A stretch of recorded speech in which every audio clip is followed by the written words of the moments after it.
திருத்தூதர் பணிகள் 2ஆம் அதிகாரம். சகோதர சகோதரிகளே, நமது குலமுதல்வர் ஆகிய தாவீதை குறித்து நான் சொல்வதை மறுக்க மாட்டீர்கள். அவர் காலமாகி அடக்கம் செய்யப்பட்டார். அவர் கல்லறை இந்நாள் வரை நம்மிடையே இருக்கிறது. அவர் இறைவாக்கினர் என்பதால் தம் வழித்தோன்றல் ஒருவர் அவரது அரியணையில் வீற்றிருப்பார் என்று கடவுள் உறுதியாக ஆணையிட்டு கூறியதை அறிந்திருந்தார்.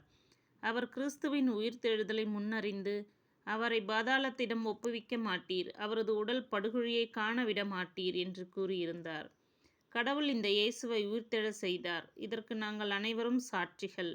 அவர் கடவுளின் வலப்பக்கத்துக்கு உயர்த்தப்பட்டு வாக்களிக்கப்பட்ட தூய ஆவியை தம் தந்தையிடமிருந்து பெற்று பொழிந்தருளினார்.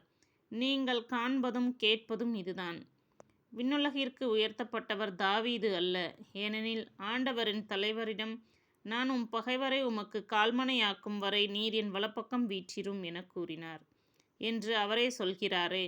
ஆகையால் நீங்கள் சிலுவையில் அறைந்த அந்த இயேசுவை கடவுள் ஆண்டவரும் மெசியாவும் ஆக்கினார் என்பதை இஸ்ரேல் மக்களாகிய நீங்கள் அனைவரும் உறுதியாக அறிந்து கொள்ளுங்கள்.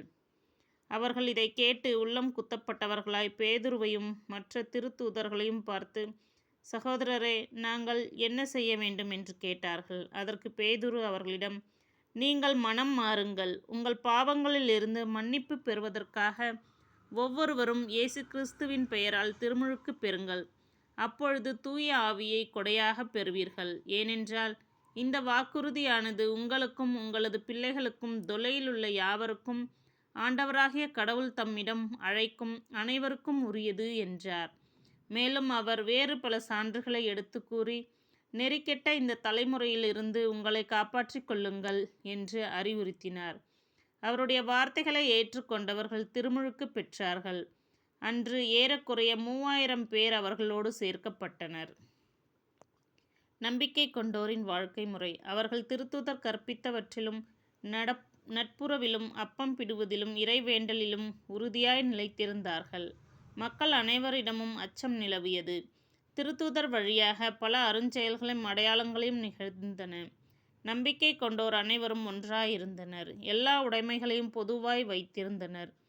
நிலப்புலன்களும் பிற உடைமைகளும் உடையோர் அவற்றை விற்று அனைவருக்கும் அவரவர் தேவைகளுக்கு ஏற்ப பகிர்ந்தளித்தனர். ஒவ்வொரு நாளும் அவர்கள் ஒரே மனதோடு கோவிலில் தவறாது கூடி வந்தார்கள்.